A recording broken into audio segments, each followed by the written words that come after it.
I'm Dean Foley, a proud Kamilaroi man, and this is the Indigipreneur podcast.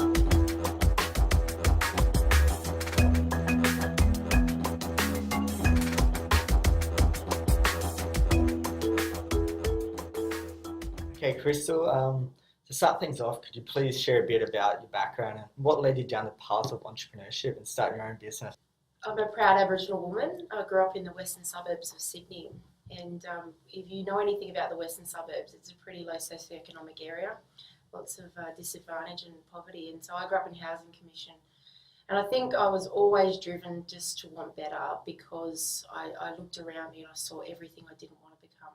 I didn't want to become a teenager with kids living in housing commission, and I didn't want to be on a pension. And my mum was a single parent who was on a pension. So that really motivated me. So it's motivated me throughout my whole career. But going into business wasn't something that I had thought about until really later on in my career. And it was after I, through some personal circumstances, needed to create a job. And I was living in a regional community. And unfortunately, the job market there for someone like me just wasn't that great. And I'd had previously had employment there, but the options were quite limited for me. So I thought, if I create a business, I'm going to create a job for myself. And so I pretty much registered an ABN and printed some business cards and thought, hey, I'm in business now. So that's where it all began. And I've been through a lot of evolution, and I think where you start and where you finish are always two different places. And I've learned a lot along the way. So I've been self-employed now for 2.5 years. And that first year was probably one of the craziest of learning because when you're on your own trying to win business, and then I went into a partnership which didn't meet my needs and we weren't making any business, so I left that and then eventually started my own business again and then have gone into the business I'm in now. That's awesome. So tell us a bit about your business now, and how did you get the idea, concept, and how's it all progressing? So I was very fortunate to meet some business partners in late 2015, and we met working for another Indigenous business, and that was great. And then later they approached me and said, we're going to start a new business, and would you like to be a part of it?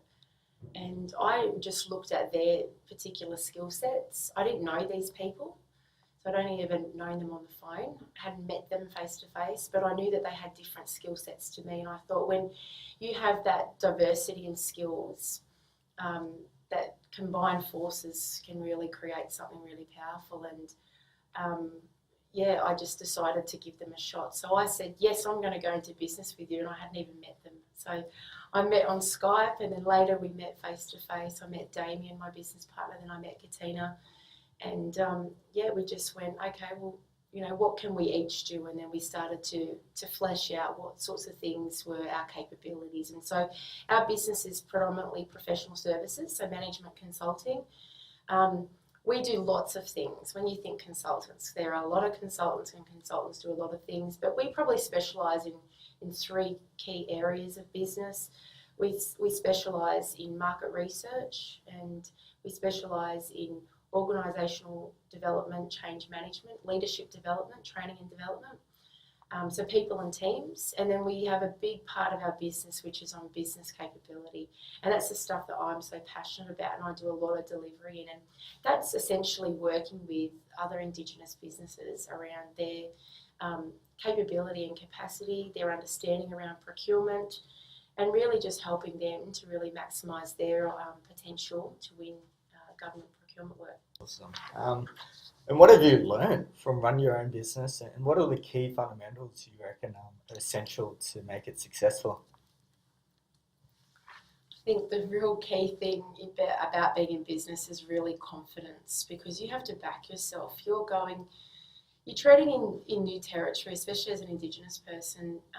It's a new space, and it's really hard to describe, but you've got to be constantly being able to understand who your customers are, what it is that their needs are, and customising what it is that you're going to sell them. and it's got to be about offering solutions. And I think that's something that I've learned. The biggest learning that I had was moving away from I do this is my service, to what's your challenge and how can I help you solve that problem. And when you think about business from that perspective, you're actually really meeting the needs of the customer. So that's something. But I think confidence, you've got to be really confident, you've got to back yourself, you've got to be able to walk the talk and talk the walk.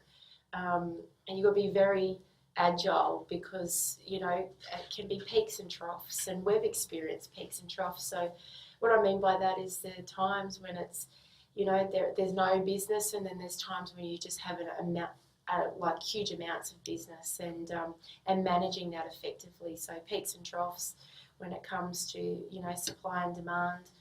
I think as well that you've just got to be able to ride through those waves where it is the ups and downs, and just continue to back yourself through that. And can you give the Indigipreneurs that are listening any tips on, you know, how to, when you run those waves, how to just, you know, get through that? I think what's important is really lots of planning, and, you know, we spend a lot of time working in the business as well as working on the business, and that time that you're working on the business is really critical.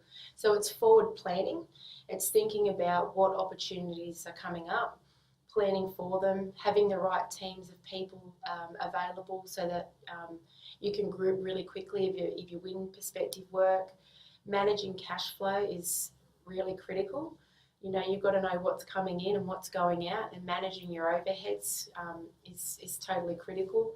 And there's some tricks that we've learned around, you know, managing government work, and that's, you know, ensuring that, you know, when you are putting in an RFQ or a tender, that you're specifying your schedule for invoicing against deliverables, and you're spacing that out enough so that you can manage when, you know, next invoice comes in, and because there's a massive delay with government payments. So yeah, just being really across all of that. And I think just forward planning, you've got to spend enough time in working on the business as well as working in the business in delivery mode.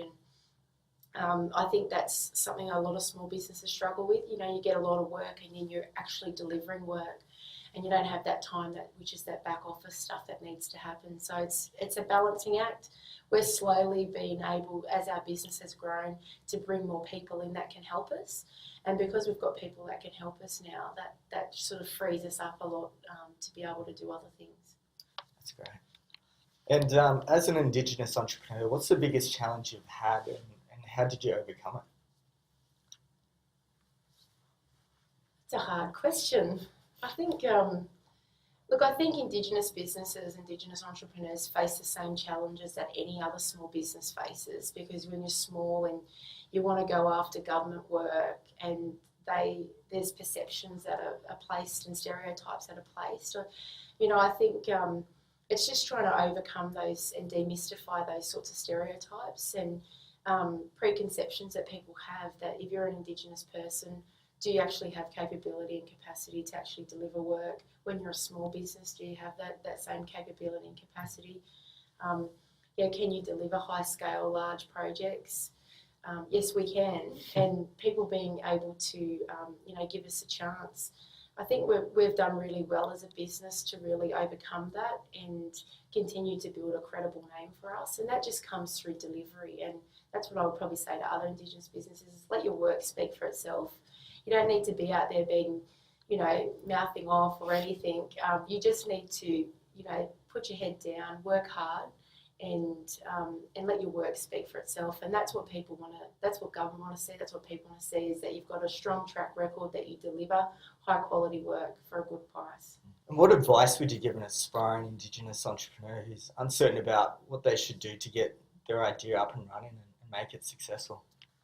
I think you need to, anyone can have a great idea, but is that idea going to make you money? And I think you really got to do research and analysis around the market and understanding what people's buying habits are and whether or not they're actually going to buy what you've got to offer.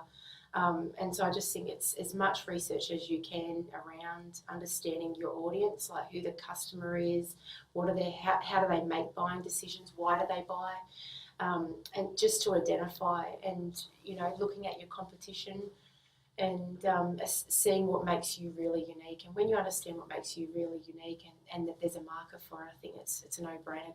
Go full steam ahead for it. And in your opinion, what's the difference between an entrepreneur and an employee?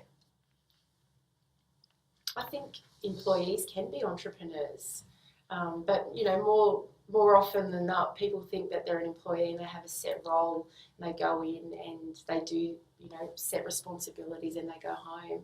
An entrepreneur, I have found, you know, these are people that think outside the box. They want to solve crazy problems or complex problems, and they just take lots of risks. They do things because they, you know, they put their mind to it and they jump right in.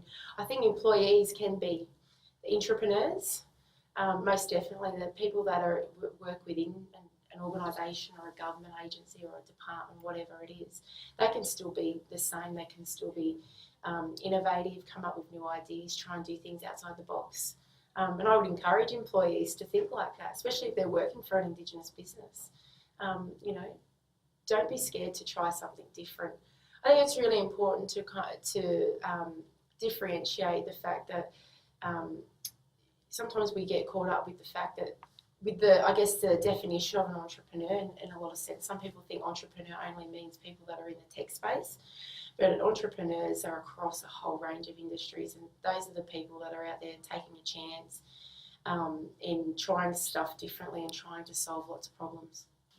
What's the biggest change you've noticed in the Indigenous business sector, and where do you see it all progressing in the future? I've seen the increased demand for Indigenous business, and I've seen the growth of Indigenous businesses. So my business, for instance, is a complete case study for growth, because what we've been able to achieve in just over 12 months is just incredible, and we've done that purely from the Indigenous procurement policy. So I think the Indigenous procurement policy, in my opinion, has done some really great stuff for the Indigenous business sector. Is it perfect? No. Does it need some work? Yes. There's still a lot of Indigenous businesses that need opportunities to maximise their success from the IPP. There's no doubt about that. But there have been a lot of businesses like mine that have been able to grow, and I think it's put Indigenous business front and centre, and I think people are actually starting to see this as a way to close the gap. It's, you know, there's been lots of government money that's been thrown at lots of initiatives for years and years and years without real outcomes, but I think what we're starting to see now is that there can be some real outcomes that are achieved from Indigenous businesses, and seeing Indigenous businesses grow. What I'd like to see happen is more focus on trying to grow existing Indigenous businesses in the sector and see them grow to really big, large entities. So the demographic is no longer the small businesses, but we're big entities. Yeah, with those big businesses, do you reckon they should be grown with the Indigenous procurement policy, or do you reckon they should get to a certain stage of growth where they should be competing commercially without getting other social contracts? I think most definitely they should be. I think what I think is the IPP opens the door, and a business still has to compete competitively. So any Indigenous entrepreneur that's out there that thinks just because you're an Indigenous business you're going to win work under IPP, you're really sorely mistaken. So I would agree with you. I think every Indigenous business has to have a quality goods or service, and you have to compete competitively against mainstream businesses no matter what. The policy is about being, that hand up to open the door. But you still have to compete. And I just think most definitely, no matter what, no matter if there's a policy in place, a business still has to compete competitively. So they've still got to have a high quality goods or service, no matter if they're an Indigenous business or not. And for you, which country or organisation do you believe is leading the charge in Indigenous entrepreneurship and economic development? And how can Australia's government and corporates learn from their success? Oh, that's a question I don't know if I have an answer to. I haven't followed so much about what's happening internationally, specifically only around NMSDC in the United States, and MSD UK, which is up in the UK. What I noticed the difference between us and the UK through their minority supplier diversity is that it's not government led, it's actually corporate driven. And I think that there's some real benefit around that. And I know that there's a lot of highly engaged corporates here in Australia, but I think that they could do far more than what government in really changing the landscape and really supporting growth of Indigenous businesses. In the States, they've had supplier diversity for more than 40 years. And that's where the model in Australia with Supply Nation was demonstrated off. And, you know, there's some real lessons to learn from their 40 years. They've got over 13,000 minority businesses that are certified through NMSDC. And yeah, what you'll notice about the demographic of businesses in the States, MBEs over there, is that they're really large organisations. So I've been over to the States 3 times to their conference, and you know, one of the things when you first meet an MBE is first thing they ask you is what's your annual revenue, because they're very driven about how big their businesses are. So their entities are really large. So they're like, you know, $1 million, billion dollar businesses, and they have the $1 billion round table, which is a really exclusive group of corporates that are spending $1 billion with minority businesses. So we've got a lot to learn from them, and that's why I say investing in the growth of existing Indigenous businesses. Not to say that we shouldn't be welcoming more into the market, but if we see, say, 250 Indigenous businesses growing to larger entities, then there's more opportunity for employment. You know, we hear there's a lot of discussion around Indigenous businesses being a great catalyst for Indigenous employment. The business has got to grow to be able to have that opportunity to employ their own and employ Indigenous people and communities on the ground. So, yeah, I think we could learn a lot from the States and also from the UK in those models. But yeah, there's lots of Indigenous business here in Australia that are doing really great things, and yeah, it's good. And are there 1 or 3 business apps that have added tremendous value to your business that you could share with Indigipreneurs listening? Yeah, I wish I had my questions beforehand, because I got to think off the top of my head, it's not that hard. I can talk with a mouthful of marbles underwater, but it's all good. Yeah, look, we have used a whole array of tools to help us. We use Roll. It's not necessarily an app, but it is an online project management tool that's very effective for us for managing when we've got tenders coming in and tenders going out, invoicing, all of that. So we can actually forecast our cash flow and our projections of what money we would be coming in based on invoice dates and things like that. We use Teams, Microsoft Teams, because we have got SharePoint. So we've got SharePoint, we've got Teams. So Teams has got an app that's a short, availability for us to communicate with each other through our phones, but also when we're on our laptops. I use Slack as well. So because I'm a part of a number of different networks, I use Slack for university. I use Slack for the Indigenous Women in Business network that I'm a part of, that I'm an ambassador of. And it's just great to be able to, to communicate with people really quickly and easily. I'm trying to think of what else I use. I can't think of anything. I live by my phone. I would die if my iPhone died because it's a necessity of life. Just because you need your calendar, and I live out of my calendar. I don't know anything else. I rambled then. No, that's good. And can you recommend 1 or 3 helpful books for Indigenous entrepreneurs to read? I've got to think of the names of the books that I've read. I'm currently reading Janine Ellis's book, the lady that did the Boost Juice. So I'm currently reading her book, and I've just started that. I read a book, just can't think of the name of it, but it's about TEDx talks, and it's really, really helped me. It's the art of creating a fabulous TEDx talk. And for someone that has to do a lot of talking, and when you're a business and you've got to go and pitch, it's been absolutely fantastic for me in helping me to get my messaging across really effectively. So it's helped in pitching exercises, but it's also helped in when I've got to get up and present or do any public speaking, and the name just absolutely escapes me. I've also read the 4 Hour Week Entrepreneur, and there's another one, the E-Myth one. Yes, I've got that as well. Yeah, I'm not a huge book reader because I'm a slow book reader. It's just finding the time, because I read so many papers for projects and tenders and things like that. So it's usually holiday time that I'll sit down with a good book and have a good read. Yeah, thanks for that. It'd be awesome to have a 4-hour work week as an entrepreneur. Kristal, thank you for your valuable time and insights, which will help other Indigenous entrepreneurs start and grow their businesses, which will help themselves and their communities. So thank you. This was the Indigipreneur podcast, an Indigenous entrepreneurship and economic development podcast which aims to promote positive change within Indigenous communities.